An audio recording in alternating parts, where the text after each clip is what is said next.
कितनों को पता है? विलंब का मतलब देर, है ना, देर करना।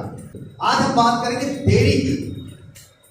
बाइबल में देरी को लेकर या विलंब को लेकर या उसके लिए और शब्द भी हो सकते हैं, डिले हो सकता है, वेट हो सकता है या इंतजार हो सकता है। जब स्टेशन पे हम लोग होते हैं, ट्रेन का इंतजार करते हैं, कब? जब ट्रेन लेट होती है ना। तो ये चीजें आपस में कनेक्टेड है। लेकिन जब हम बाइबल की बात करते हैं, जब हम आत्मिकता की बात करते हैं, तो यहाँ पर जो देर शब्द है या डिले है या वेट है, वो क्या हमें समझाने की कोशिश करता है? बड़ी साधारण तरीके से कभी कभी क्या होता है कि हमारे पास बहुत से प्रार्थना निवेदन होते हैं और वो सब हम प्रभु के आगे रखते हैं। हम प्रभु से प्रार्थना करते हैं, कभी चंगाइयों के लिए प्रार्थना करते हैं, कभी अच्छी जॉब के लिए प्रार्थना करते हैं, कभी अच्छे मकान के लिए प्रार्थना करते हैं, कभी अच्छे जीवन साथी के लिए प्रार्थना करते हैं। लेकिन जब आप प्रार्थना करते हैं तो उस टाइम उसका रिजल्ट आपके पास नहीं आता।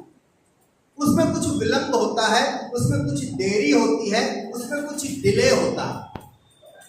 और ये डिले क्यों होता है?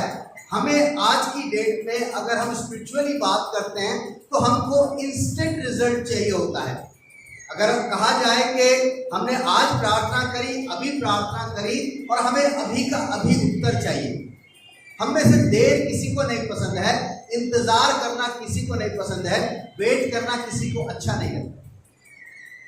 लेकिन अगर हम अपने जीवन को टटोलें या अपने जीवन को खंगालें या अपने जीवन को देखें तो हम देखेंगे कि हम भी कहाँ कहाँ लेट हो सकते हैं या हम भी वेट करते हैं या वेट कराते हैं। एक ये जो शब्द है देरी या विलंब, ये बहुत हमसे कनेक्टेड है, बहुत आसानी से हमसे कनेक्ट होने वाला है। और बाइबल के अंदर बड़ी एक अच्छी बात जब हम पढ़ते हैं तो बाइबल में लिखा है कि परमेश्वर क्रोध करने में विलंब करता है, देरी करता है, यानी कि गुस्सा करने में उसको देर लगती है। अगर परमेश्वर जल्दी से गुस्सा कर देता मेरे और आपके जीवन में, अगर हम अपना जीवन देखें तो जितनी गलतियां हम रोज करते हैं उस हिसाब से तो रोज हमें चांटे पड़ने चाहिए। एक गलती करते ही चटाक से पड़ा, दूसरी गलती करते फिर पड़ा, लेकिन यहां हमें पढ़ते नहीं। परमेश्वर देरी करता है, लिखा है वो विलंब से क्रोध करने वाला अति करुणा में परमेश्वर है। विलंब करता है, देरी करता है। वो जब देरी कर रहा है तो उसके पीछे कुछ ना कुछ वजह है, उसके पीछे कुछ ना कुछ कारण है कि वो देरी करता है। लेकिन जब हमारे जीवन में जब हम परमेश्वर से प्रार्थना करते हैं, परमेश्वर से कोई चीज डिमांड करते हैं या कुछ मांगते हैं, जब देरी होती है हमारा रिएक्शन क्या होता है? हमारा रिएक्शन क्या होता है? उस वक्त हम कैसा फील करते हैं? अब कोई व्यक्ति किसी बात के लिए 1 महीने से दुआ कर रहा है लेकिन रिजल्ट नहीं मिल रहा, वैसा का वैसा ही है। कोई व्यक्ति बीमार है, उसके लिए प्रार्थना हो रही है लेकिन उसमें देरी हो रही है उसकी चंगाई में।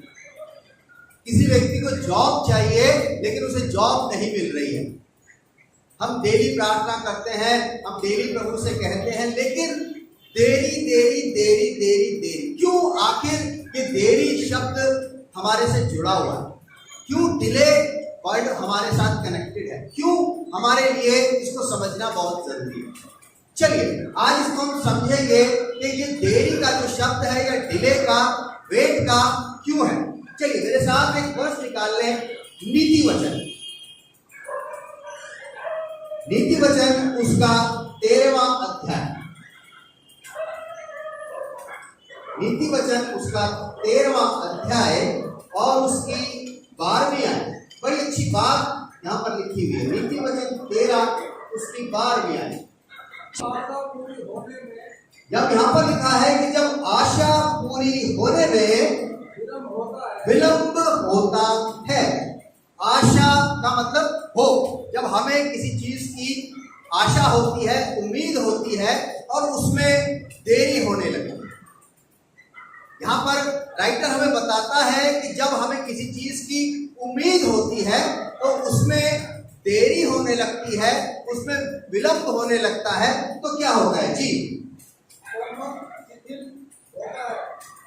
तो मन शिथिल होता है। शिथिल का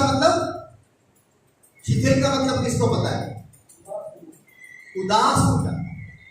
अगर आसान शब्दों में कहा जाए तो उदास हो जाता है। हमने प्रार्थना करी, हम यहां पर आए, घुटने टेक के प्रार्थना करी, हमने उपवास के साथ प्रार्थना करी, लेकिन उस प्रार्थना का उत्तर हमें नहीं मिल रहा। हमें आशा थी, हमें उम्मीद थी प्रभु से कि प्रभु हमें उत्तर मिलेगा, हमें जल्दी मिलेगा। हमने आपसे मांगा है कल ही आप दे दें या अभी दे दें या यहां से हम बाहर जाएं तो हमारे लिए वो काम हो जाए। लेकिन आपने इंतजार किया, आपने वेट किया, देरी हो रही, आपको उसका जवाब नहीं मिल रहा है। 1 दिन बीता, 2 दिन बीते, 3 दिन बीते, 4 दिन बीते, 5 दिन बीते, हफ्ता भर बीत गया, 1 महीना बीत गया, 2 महीने बीत गए। इंतजार इंतजार इंतजार, देरी देरी देरी। तो क्या होने लगता है? आपका मन उदास होने लगता है।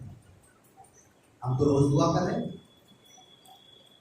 हम तो डेली चर्च भी जा रहे हैं, हम तो प्रार्थना सभाओं को अटेंड भी कर रहे हैं, लेकिन ऐसा क्या है जो हमें देरी करवा रहा है? कहता है कि जब विलंब होता है आशा में तो मन शिथिल हो जाता है, मन उदास। और ये प्रैक्टिकल बात होता है आप लोगों के साथ, मेरे साथ होता है। अगर मैं किसी चीज के लिए प्रार्थना करता हूं प्रभु से कि प्रभु मेरे को ये चीज ऐसे चाहिए या इस तरीके से हो जाए या मेरे तरीके से हो जाए, वो नहीं होती, उसमें लेट होने लगता है, थोड़ा थोड़ा उसमें देरी होने लगती है, थोड़ी थोड़ी। और जब देरी होने लगती है तो मन थोड़ा सा उदास हो जाता है, यार ये हो क्यों नहीं रहा, ये काम हो क्यों नहीं रहा, क्यों नहीं होगा, इसे होना चाहिए। हम तो सब सही कर रहे हैं, हमने तो कोई गलत काम नहीं किया, हमने तो किसी का बुरा नहीं किया, हमने तो कभी किसी का गलत नहीं चाहा, फिर हमारे साथ क्यों लेट हो रहा है? प्रभु हमारी प्रार्थना क्यों नहीं सुन रहा है? दूसरे व्यक्ति की सुनी जा रही है, जबकि वो तो ना चर्च आता है, ना बाइबल पढ़ता है, ना दुआ करता है। हम चर्च भी आते हैं, बाइबल भी पढ़ते हैं, दुआ भी करते हैं, हमारी दुआ नहीं सुनी जा रही है, लेकिन उस व्यक्ति की दुआ सुन ली गई जो ना कुछ कर रहा है। ऐसा क्यों है? यहां पर वो कहता है कि विलंब होता है। उसके आगे क्या लिखा हुआ है? परंतु जब लालसा पूरी होती है तो तब जीवन का वृक्ष लगता है। जीवन का वृक्ष लगने का मतलब कि जब आपकी उम्मीद पूरी हो जाती है, आपने प्रार्थना करी, इंस्टेंट रिजल्ट आपको मिल गया, तो एकदम से आप खुश हो जाते हैं। एक ऐसी खुशी आपके मन में आ जाती है जो बिल्कुल अलग होती है। यहां पर समझने की बात है कि आखिर देरी हो क्यों, आखिर देर क्यों होती है, क्यों ऑन द स्पॉट रिजल्ट नहीं मिलते हैं, क्यों उस वक्त नहीं प्रार्थना का उत्तर मिलता जब हम मांग लेते हैं। कभी कभी ऐसा होता भी है, मिल भी जाता है, लेकिन नहीं भी होता है। आज हम सिर्फ इस बात की बात करेंगे कि देरी क्यों होती है। चलिए एक आयत और निकाल लें मेरे साथ। भजन संहिता 119, भजन संहिता 119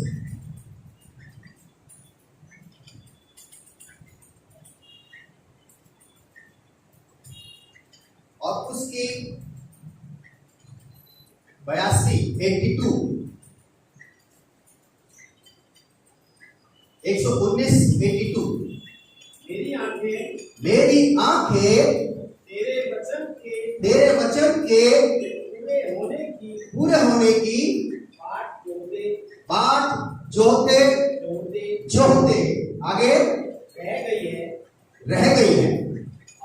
और मैं कहता हूं कि तू मुझे कब शांति देगा। वो कहता है कि मेरी आंखें तेरे वचन के, अब वचन, प्रभु ने वचन का प्रॉमिस किया है कि मैं तेरे जीवन में आशीष दूंगा, तुझे फलता फूलता कर दूंगा, तुझे खूब बढ़ाऊंगा। लेकिन ना तो नौकरी मिल रही है, ना जेब में पैसे हैं, ना कुछ हो रहा है। ये कैसा वचन है प्रभु का जो हमारे जीवन में पूरा होने में देरी कर रहा है? ऐसी बात नहीं है कि प्रभु का वचन पूरा नहीं होता, प्रभु का वचन पूरा होगा, लेकिन उसमें देरी क्यों होती है?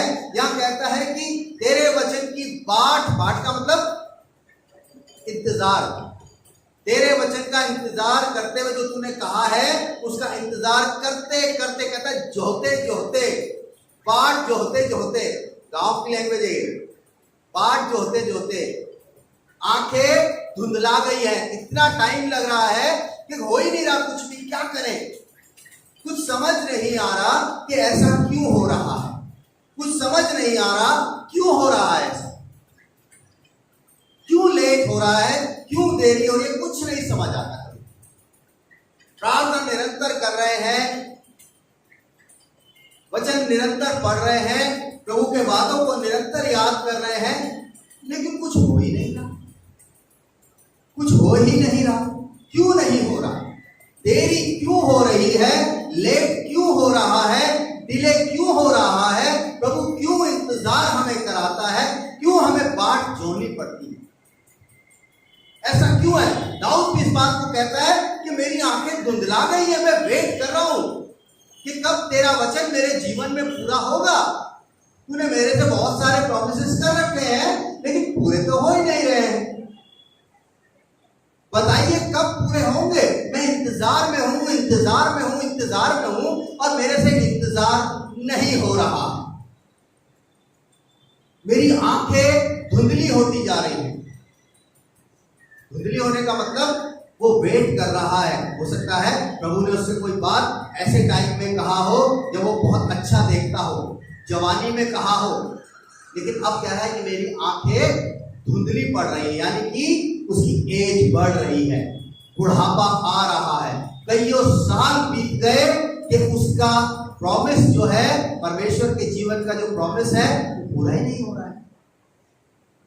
उसके वचन का जो प्रॉमिस है वो पूरा नहीं हो रहा है। क्या वजह है? देरी देरी देरी देरी। हम हर किसी के जीवन में देरी होती है। क्यों होती है इसको हम बाद में समझेंगे। पहले एक आयत और पढ़ेंगे। भजन संहिता 69, भजन संहिता 69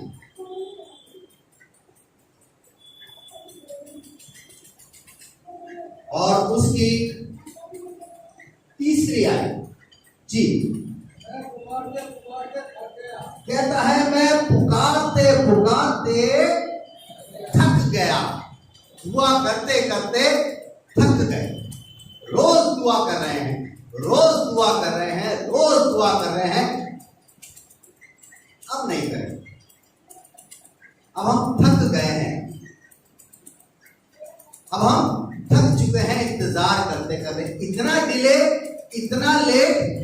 मैं तो इतने साल से एक चीज के लिए प्रार्थना कर रहा हूं, एक ही चीज के लिए प्रार्थना कर रहा हूं, लेकिन delay delay delay delay delay delay delay, देरी देरी देरी देरी। क्यों? क्या जवाब है? क्यों देरी को इंपॉर्टेंस दे रहा है परमेश्वर? क्यों नहीं सुन लेता मेरी और आपकी इंस्टेंट कि चुटकी बजाते ही मेरे और आपके जीवन में जैसे ही हम मांगे, जैसे ही हम कुछ बोले, वैसे ही हो जाए। एक कहानी है ना अलादीन की, आप सबने सुन रखी होगी ना। एक लड़का था अलादीन, उसे एक चिराग मिलता है। चिराग जानते ना? उसे एक चिराग मिलता है। जब वो उसको रगड़ता है तो उसमें से कौन निकलता है? हाँ जी, अलादीन जिन चिराग में से निकलता है। उसमें से एक जिन निकलता है। जिन आते ही उससे पूछता है, क्या हुक्म मेरे आका?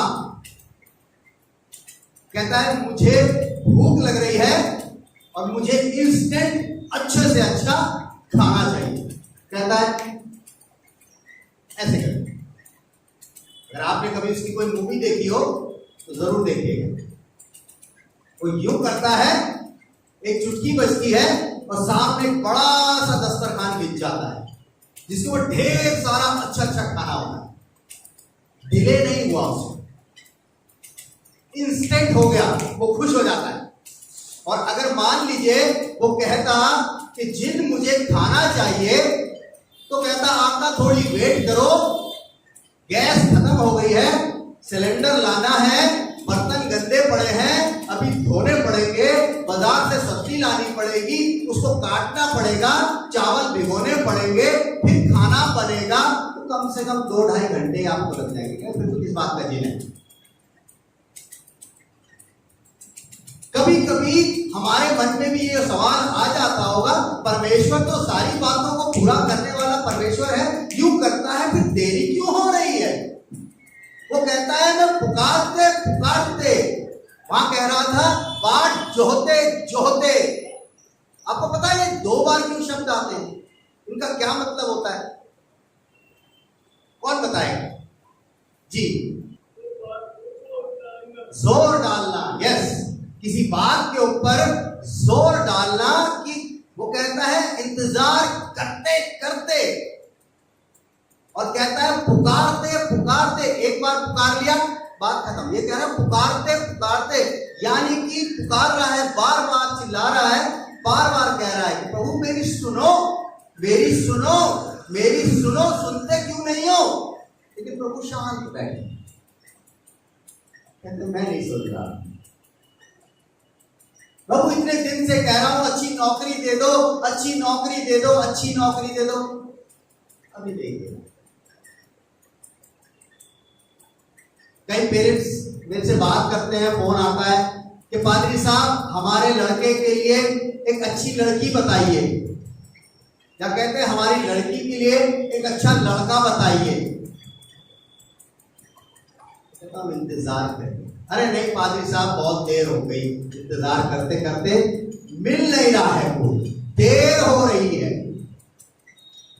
क्या वजह है? कुछ ना कुछ तो वजह होती है जो देरी होती है ना?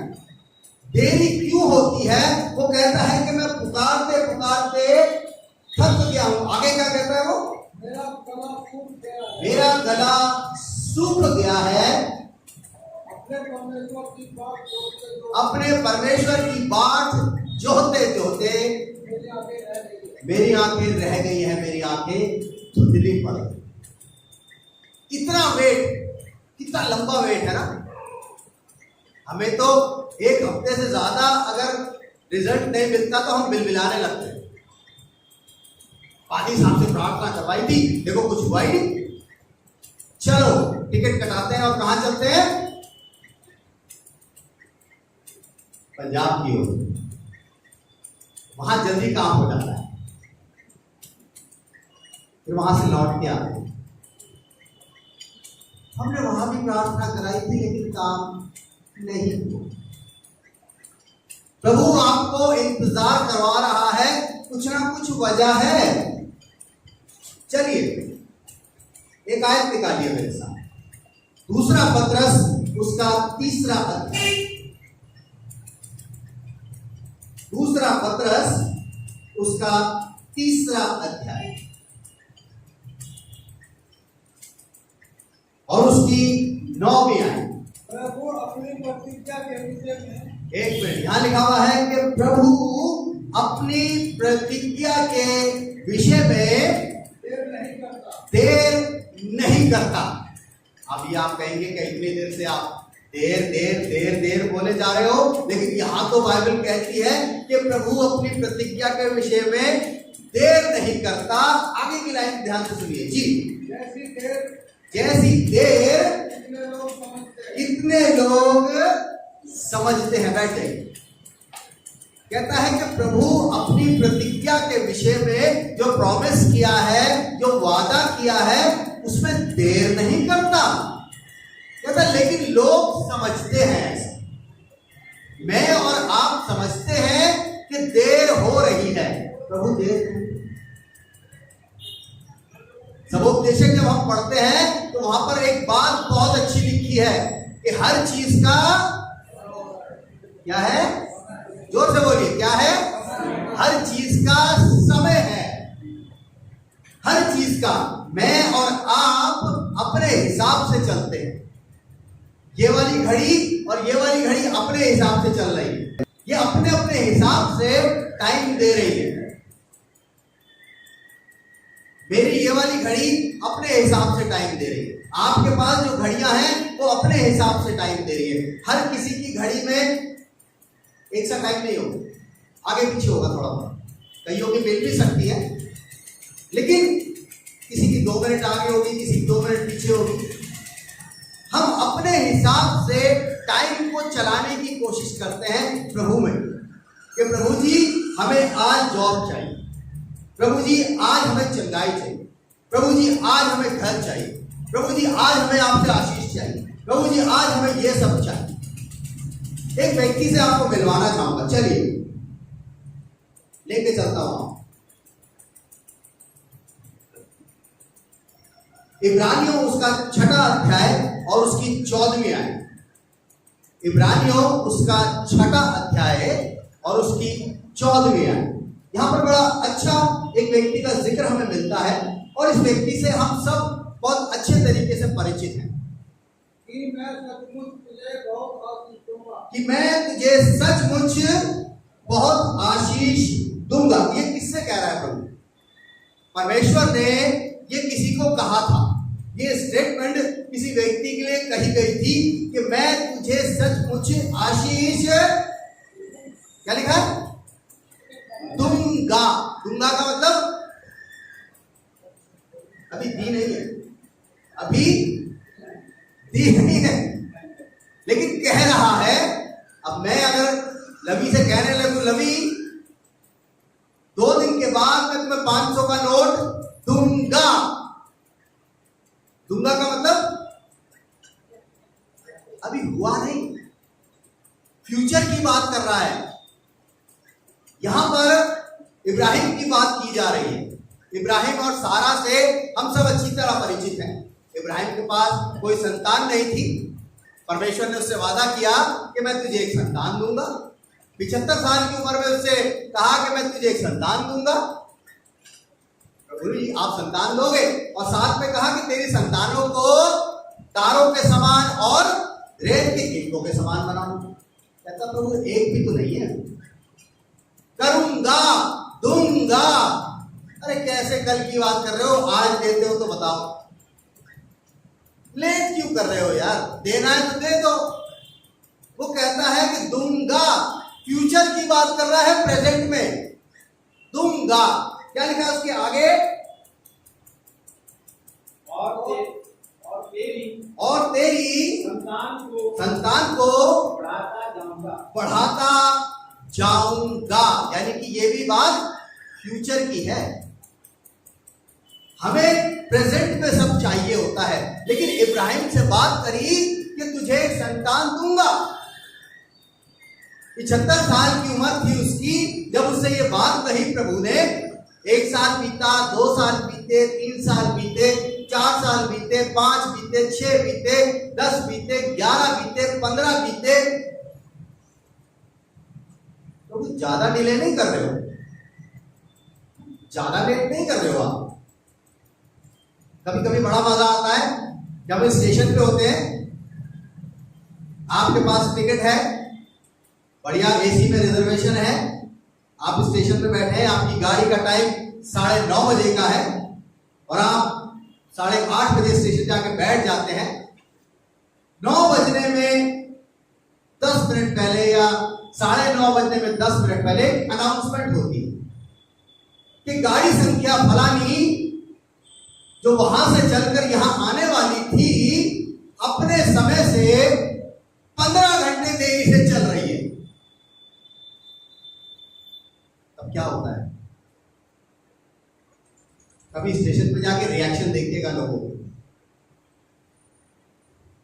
कभी रिएक्शन देखिएगा स्टेशन पे जाके लोगों के कि क्या रिएक्शन होते हैं जब उन्हें कहती है 15 घंटे देरी से चल रही है और यहां आने की संभावना भी पता नहीं है,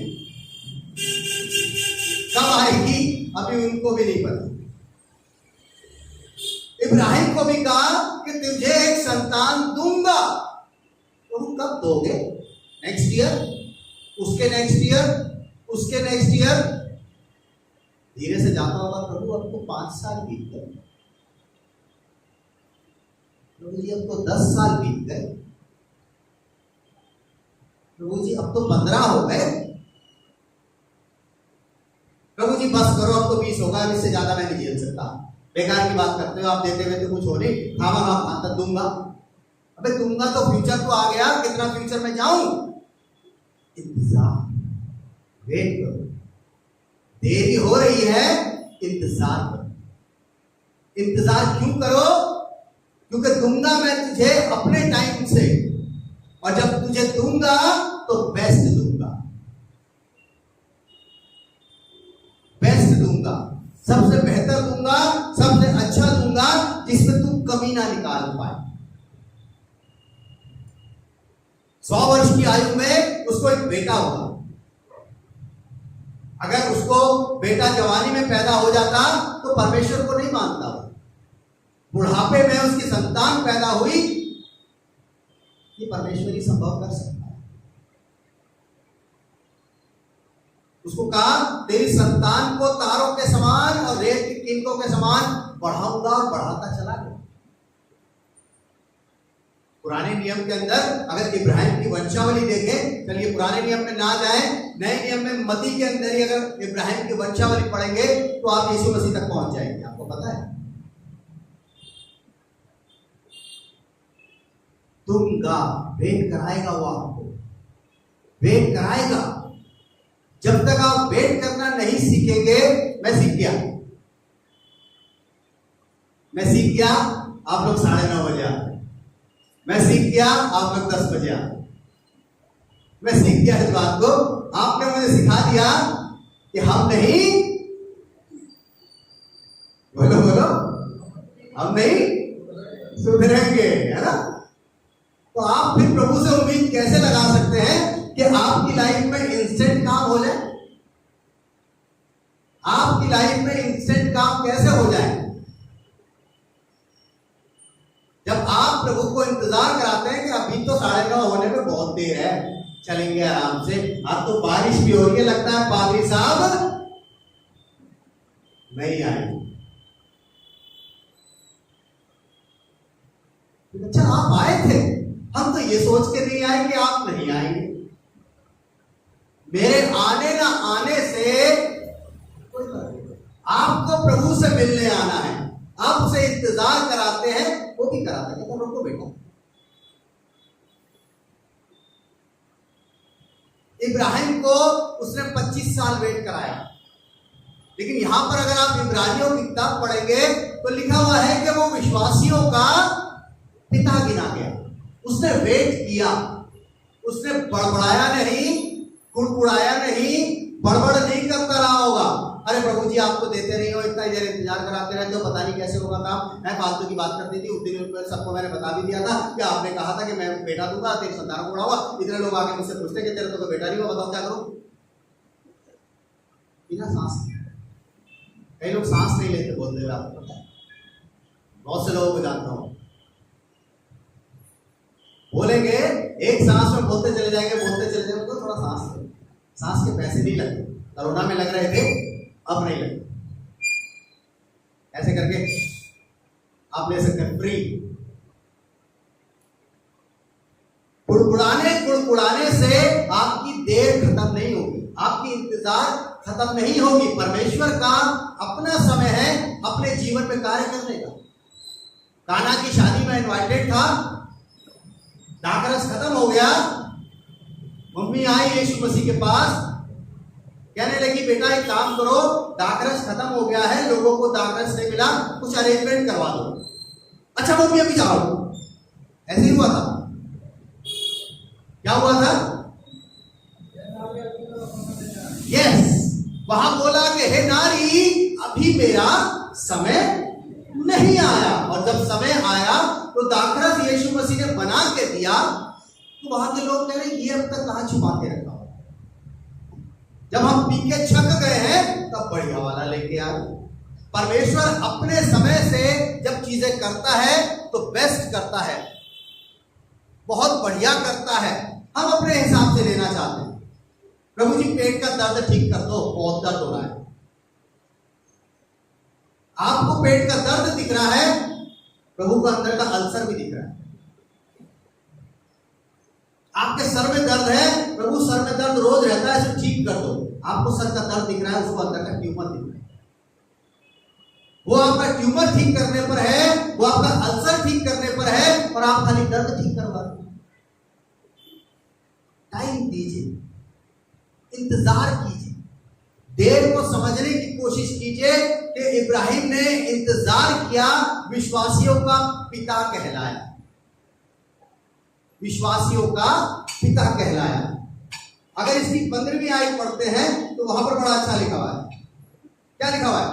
और इसी रीति से उसने यानी कि इब्राहिम ने धीरज धरकर, इंतजार कर कर, वेट कर गए जी, प्रतिज्ञा की हुई बात प्राप्त की। वो कहता है कि इंतजार किया, जो प्रॉमिस किया था। दाऊद कह रहा था तेरा वचन पूरा कब होगा? बोला तो था तूने, हो ही नहीं रहा। मैं पुकारते पुकारते थक गया हूं, मेरी आंखें धुंधली पड़ गई हैं, बाट जोते जोते, इंतजार करते करते मैं थक चुका हूं, अब नहीं होता। हथियार डाल दिए। लेकिन इब्राहिम को विश्वासियों का पिता इसलिए कहा जाता है, हम भी विश्वासी बन सकते हैं अगर हम इंतजार करना सीखें, परमेश्वर के टाइम को समझना सीखें। एक औरत के बारे में लिखा हुआ है कि 12 साल से उसको लहू बहता था। कितने साल से? 12 साल। 12 साल से बेचारी बीमार थी, ब्लीडिंग होती रहती थी, उसको वीक हो गई होगी। लिखा है कि वो बहुत से डॉक्टरों के पास गई, रईस औरत थी। लिखा है उसने अपनी सारी संपत्ति अपने इलाज में वेस्ट कर। लेकिन एक बात बड़ी अच्छी वहां पर लिखी है कि वो अपने मन में कहती थी, कुछ कहती थी फ्यूचर के लिए। क्या कहती थी? चलिए पढ़वाता हूं। क्या कहती क्या थी? मेरे साथ अगर आप निकाल लें, मरकुस उसका 5वां अध्याय और उसकी 28वीं आयत। मरकुस उसका 5वां अध्याय और उसकी 28वीं। देखिए बड़ी अच्छी बात लिखी है, सुनिए बड़े ध्यान से। क्या लिखा हुआ है जी? क्योंकि वो कहती थी यदि मैं उसके वस्त्र ही को छू लूंगी तो चंगी हो जाऊंगी। फ्यूचर की बात कर रही है, भविष्य की बात कर रही है कि प्रभु जल्दी आ जाओ, मैं आपको छू लूं। नहीं, वो कह रही थी, मन में विश्वास था, मन के अंदर धैर्य था, मन में धीरज था, मन में इंतजार था कि एक दिन जरूर ऐसा आएगा कि मैं यीशु के वस्त्र को छूंगी और ठीक हो जाऊंगी। इंतजार कर रही है वो, यीशु के समय का इंतजार कर रही है वो कि कब प्रभु आएगा और मैं छूंगी। इब्राहिम ने इंतजार किया, परमेश्वर ने उसकी प्रतिज्ञा जो उसके साथ करी थी उसको पूरा किया। क्यों प्रभु हमसे डिले करवाता है? क्यों प्रभु हमारा इंतजार करवाता है? इसलिए कि हमारा विश्वास मजबूत होता है। हमारा विश्वास, हम अपने आप को विश्वासी कहते हैं। आजकल विश्वासी शब्द बड़ा कॉमन हो गया है। बहुत सारे पास्टर्स कहते हैं कि हमारे विश्वासी हैं, जो उनके चर्च के मेंबर होते हैं, जो कलीसिया के मेंबर्स होते हैं, उनको इंट्रोड्यूस करवाते हैं कि ये हमारे विश्वासी हैं। लेकिन ये काउंट नहीं करवाते कि कितने विश्वासी हैं। राई के दाने के बराबर वाले विश्वासी हैं या उससे भी कम वाले विश्वासी, या इंतजार करते करते घुरा जाते हैं कि प्रभु नहीं कर रहे, इस चर्च में कुछ नहीं पूरा हो रहा, चलो दूसरे चर्च में, वहां के पादरी साहब से पूरा करवाए। तो पादरी साहब भी पूरा नहीं कर सकते। टाइम परमेश्वर का है, वही पूरा करेगा आपके जीवन में। जब तक समय नहीं आएगा वो नहीं देगा। चाहे चंगाई हो, चाहे आशीष हो, चाहे घर हो, चाहे गाड़ी हो, चाहे नौकरी हो, चाहे कुछ भी हो, जब समय आएगा वो तभी देगा। इंतजार वो करवाएगा, और इंतजार वो इसलिए नहीं कराएगा कि आप बैकस्लाइड हो जाए। आप छोड़ के चले जाएं। वो इसलिए इंतजार कराता है कि आप अपने विश्वास को और प्रभु में मजबूत करें, और प्रभु में मजबूत करें। मेरे अजीजों, ये सिर्फ इसलिए नहीं है कि आपको देरी इसलिए हो रही है कि आप कुछ दिन के बाद चर्च छोड़ के चले जाएं, या प्रार्थना करनी बंद कर दें, या वचन पढ़ना बंद कर दें, लेकिन ये इसलिए है कि आप प्रभु की योजना को समझें। आज आप कहते हैं प्रभु मेरे को आप 10,000 की नौकरी ही दिलवा दो। सोचिए जरा ध्यान से कि अगर देरी हो रही है तो क्या आपकी 10,000 वाली नौकरी देने में प्रभु सक्षम नहीं है? वो सक्षम है आपको 10,000 की नौकरी देने में, लेकिन वो सक्षम है आपको 50,000 की नौकरी देने में भी। 10 की तो दे ही देगा, लेकिन वो आपको 50 की देना चाहता है कि आप इंतजार करना सीखें, वेट करें, बेस्ट चीज वो आपके लिए लेके आएगा। जब तक हम इंतजार करना नहीं सीखेंगे, आप प्रार्थना कीजिए और भूल जाएंगे। ये चीज मैंने सीखी है, मैं बार बार एक चीज को रिपीट नहीं करता प्रभु से। लिखा है प्रभु बहरा नहीं है, सुनता है, उसको सुनाई देती है हमारी प्रार्थना। आप चाहे घर में करें, चाहे यहाँ घुटने टेक के करें, आके अगर प्रभु से कहें प्रभु जी मुझे नौकरी चाहिए, शांत हो जाइए, शांत हो, उसको बोलने का मौका दें, उसको सुने कि वो आपसे क्या कह रहा है।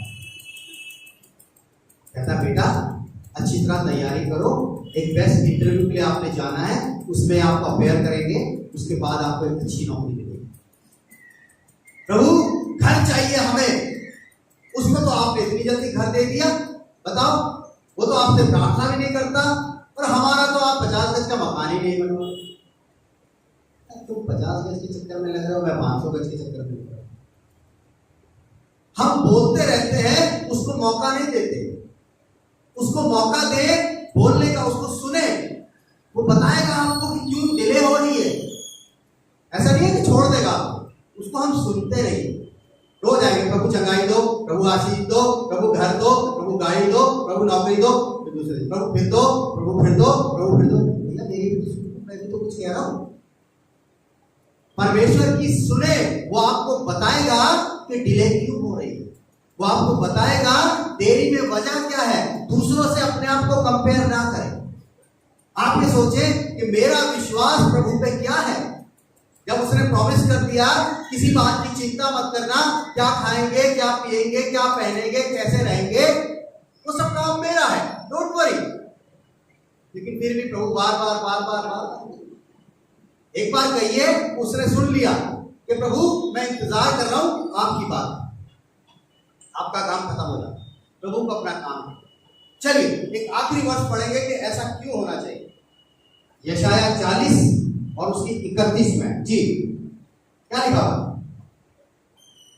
जो यहोवा की बाट जोते हैं, यहां पर लिखा है कि परंतु जो यहोवा की बाट जोते हैं, यानी कि जो परमेश्वर की बात का इंतजार करते हैं। करना पड़ेगा इंतजार, ये तो बाइबल कह रही है। लिखा है कि जो यहोवा की बाट जोते हैं वो नया बल प्राप्त करते जाएंगे। पावर मिलेगी। अगर आप इंतजार कर रहे हैं प्रभु में तो आप वीक नहीं होंगे, आपको पावर मिलने वाली है। आपको पावर मिलने वाली है। कब मिलेगी?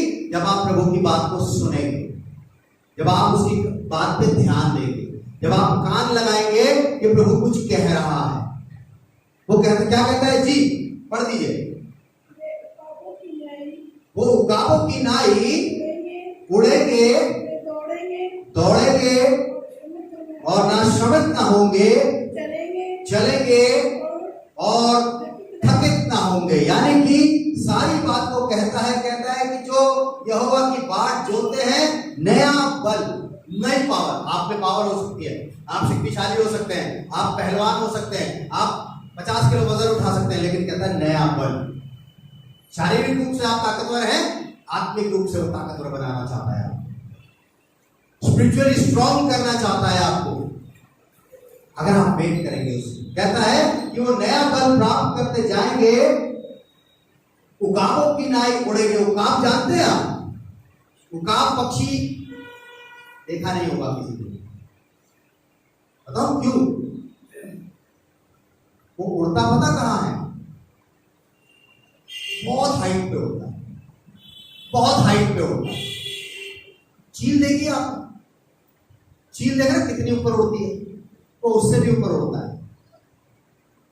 उकाबों की नहीं, यानी कि वो आपको स्काई लिमिट पे पहुंचाना चाहता है, वहां पहुंचाना चाहता है जो ऊंचा है, औरों से भी ऊंचा है, बहुतों से ऊंचा है, सबसे ऊंचा है।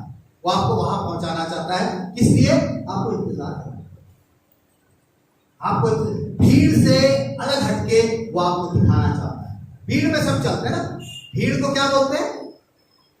भीड़ बोलते हैं। भीड़ में नाम नहीं होते, है ना? संजय, विनोद, रवि, भीड़ के नाम नहीं होते। क्या बोला जाता है? भीड़ है ये, भीड़। लेकिन अगर कोई व्यक्ति भीड़ से अलग चलता है, उसको भीड़ नहीं बोला जाएगा। अब मान लीजिए भाई सुशील भीड़ से अलग चलते हैं, तो वो अलग दिखाई देंगे कि भाई सुशील भीड़ नहीं है, वो अलग है। लीड करते हैं, गाइड करते हैं, वो भीड़ से अलग है। भीड़ से अपने आप को अलग कीजिए, अपने आप को उकाब बनाइए। वो कहता है उकाबों की नाई उड़ेंगे, कहता है काम करेंगे, थकेंगे नहीं, थकेंगे नहीं। लेकिन सवाल वहीं आ जाता है कि आपको इंतजार का मतलब समझना पड़ेगा कि प्रभु इंतजार क्यों कराता है। रोना नहीं है आपको, अब तो बहुत देर हो गई, मैं तो थक गया हूं, मेरे से नहीं होता, अब तो प्रभु जी बस हथियार डालती है, अब तो हम छोड़ दिया, अब हम चर्च नहीं जाएंगे, अब हम दुआ नहीं करेंगे। वो आपको वेट करा रहा है, उसके पीछे कोई ना कोई बहुत बड़ा कारण है।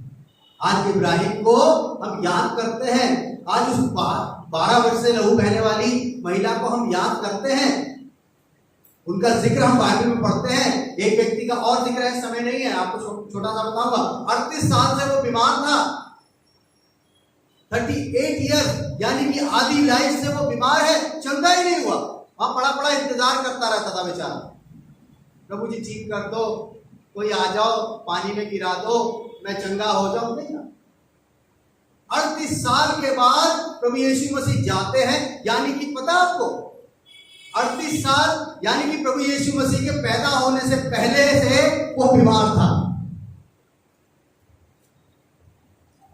प्रभु यीशु मसीह के पैदा होने से पहले वो बीमार था, और ठीक उसको किसने किया? प्रभु यीशु मसीह।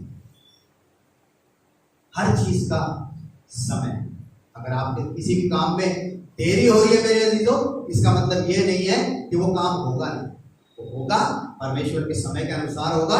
परमेश्वर को अपना काम करने दे, इंतजार करे, कहे प्रभु जी आपसे मुझे बेस्ट की उम्मीद, और वो आपके जीवन में बेहतर बेहतर और बेहतर बेस्ट आपको करके देगा। आइए बात